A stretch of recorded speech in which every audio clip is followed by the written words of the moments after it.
After my last video, I got two questions that I really wanted to answer. The first one is, how do we stay hopeful through an unconventional path? And the second one is, what's one piece of advice you have for someone who wants to follow a version of your process? First of all, thank you. First of all, thank you. If you're new here, I'm Nishtha and welcome back to my channel. And while answering these questions, I wanted to take you guys through the lessons I learned. So the first question we got was how to stay hopeful on an unconventional path, or how do we battle the uncertainty we feel throughout this process? And my answer to that is something that I've learned. The only way to battle uncertainty is to have an unshakable foundation of self-belief and self-confidence. And to guide you through that, I have an entire video of the 8 tips I have for self-confidence. Please check that out. And apart from those 8 tips, I wanted to share with you different ways you can increase the amount of self-belief you have and rewire your brain for believing in yourself and your dreams. The first method is very basic. It's all in your head and you have to talk kindly to yourself.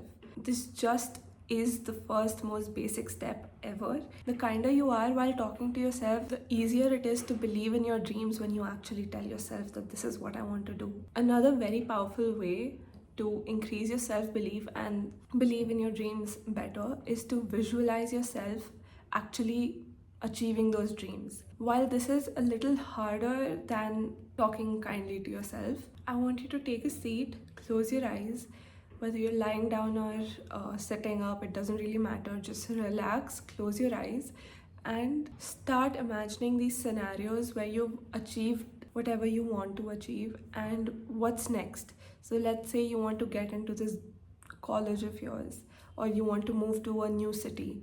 What would moving to that new city look like?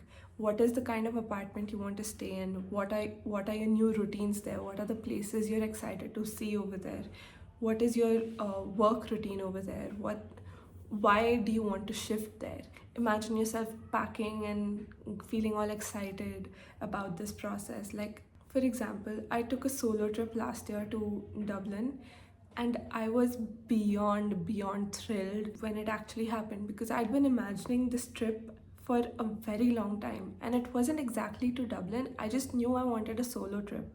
So I would imagine myself and visualize myself packing for myself and taking a flight all alone and dining in European cafes, and that's what I wanted. And I got that. Simple as that. Whatever you visualize, your mind can actually not differentiate between what's an imagined experience and what's a real experience, because it's so vivid in your mind. You can see it so clearly. And that's the place you want to get to with your visualization. Of course, this is not something that comes immediately to a lot of people, including myself. It takes a lot of practice and repetition, but it's so worth it. It's the easiest, most powerful way to actually bring things into your life. Moving on to the second question we got, which is, what's one piece of advice that you have for someone who wants to follow a version of your process? My biggest piece of advice for you is, please try and test your idea in a small scale, however small it may be, or whatever the size of that project is. Just try your idea out before you reject the idea or you accept it as your full-time career or job or your entire lifestyle.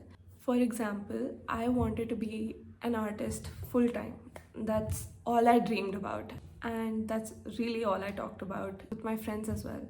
I wanted to paint, I wanted to have my paintings in a gallery and everything. Earlier this year, when I started a side hustle to test out whether this idea is actually for me and if I can create art to that scale and continuously without burning out, without seeing results. And that's when I realized I don't want to give up art to something I monetize, because that's actually one of the biggest mediums I use to let go of myself, pour my heart out onto paper or canvas. And I can't imagine that being taken away from me and putting pressure on myself just because something's not working out in that area. That's one occasion where I tested out an idea and I rejected it, at least for the time being. Another thing I tested and I'm continuing to do is my YouTube channel. I tried making videos last year and uploaded a few, and I actually really liked making them. And I realized that I really like making videos that educate people at scale. And if I could really just help one person, I would feel so satisfied and good that I was able to impact at least one person. So that's why I'm continuing to make videos on YouTube. So, whatever you are planning to do, I want you to try test that idea out before you accept it or reject it. And if you have accepted it, please understand that that's a battle you've chosen to fight. So, give it your all once you've accepted it. The third thing I learned was when you're truly sure of what you want, you will be able to find that almost immediately if you're in a place to receive what you want. For example, when I started opening up my mind to the idea of working for someone else, I found an opportunity almost immediately, like the same day. An opportunity arose where I could have been able to work for someone else while being respected, having great timings, and I would get to learn from the founder directly, which is exactly what I wanted. I'm so sorry about the construction noise. And there was nothing else lined up for me at the time, and I was in this perfect position to receive that opportunity. So I went after it and I got that job, and the rest of my story will be linked here. The fourth thing that I learned was that no one actually cares enough to judge you negatively, and most people will actually enjoy learning from you. There are enough people that are actually rooting for you and will not text you, message you, or remind you that they're there just because they assume that you already know that. On the internet, a lot of people express their negative opinions a lot more than their positive opinions. And that's why we all tend to judge ourselves so harshly when we're doing something on the internet. But actually, the more you put yourself out there while being yourself, the more people will feel more comfortable approaching you if they really, really relate to you. Over the last few months, I've made a few friends just on the internet, just because I've started creating this kind of content, just because I'm putting myself out there.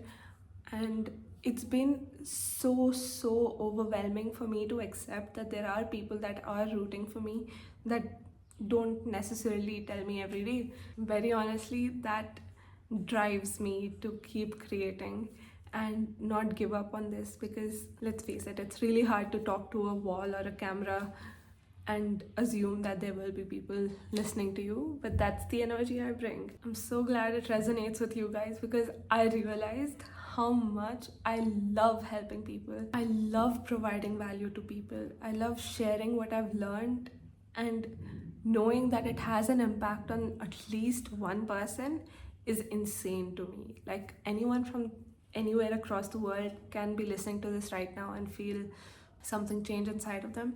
And I'm truly grateful for this opportunity. And with that, I want to leave you guys with my story right here, and I'll see you over here next.